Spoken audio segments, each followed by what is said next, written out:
Sam's on-again, off-again lover, Jessica Hawn. It's funny, our lives would always intertwine because, you know, he'd do Howard, I'd do Howard.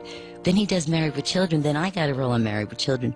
He was so excited about this Married with Children thing, and he called me at my place, and he says, how cool is it Jesus just takes care of us, and we're in Hollywood, and I thought that was cute. He was so into it. He was so happy that he was getting a little bit of credibility where he could do TV.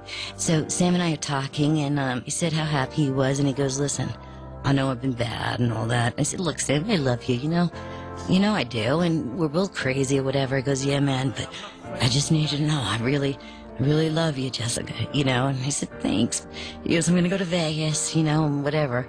Told me he's going to get married, and he stopped drinking. I said, oh, I'll believe that when I see it, because he had like a blender in his glove box, you know. This guy was not just a drinker, he was a drinker.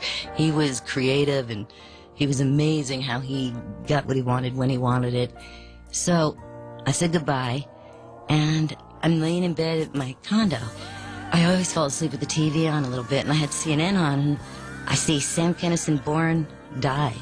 I'm like, what the fuck? Is this a joke? I actually thought, and I'm waking up, and I see born, you know, his birthday, and then the last day he was alive. And I'm like, oh, this is a joke. This is like, is that Kinison? Maybe it's somebody who looks like...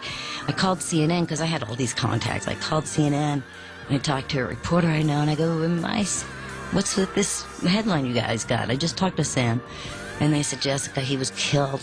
And I was like, oh, he was killed? How? And they said a drunk driver hit him. And I said, you're fucking kidding me. Please tell me you're kidding. And I dropped the phone. I wept so hard, because I just love him, you know. And that's what happened. And everybody started coming to me, and I'm like, where's Malika?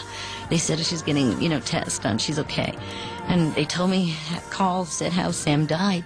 He's like, Carl was holding him in his arms, and he said, look, Sam, you okay? And Sam's having a conversation like with God, going, why now? Why now, God? And then silence, and then Sam continues, God, but now, why now? And then Sam said, okay. And he died, like he stopped breathing. And this blew my mind, you know, but made me feel better, because he was in God's arms. I know it, you know. And I was like in shock. And then the media began to come to me as if I was like his wife. Malika, I never saw her say anything about Sam. And I wanted people to remember, and I drove by the Comedy Store, and I gave a quote in the paper that said, Sam, make God laugh. And that was kind of the theme, you know, on the Comedy Store. They had Make God Laugh, Sam.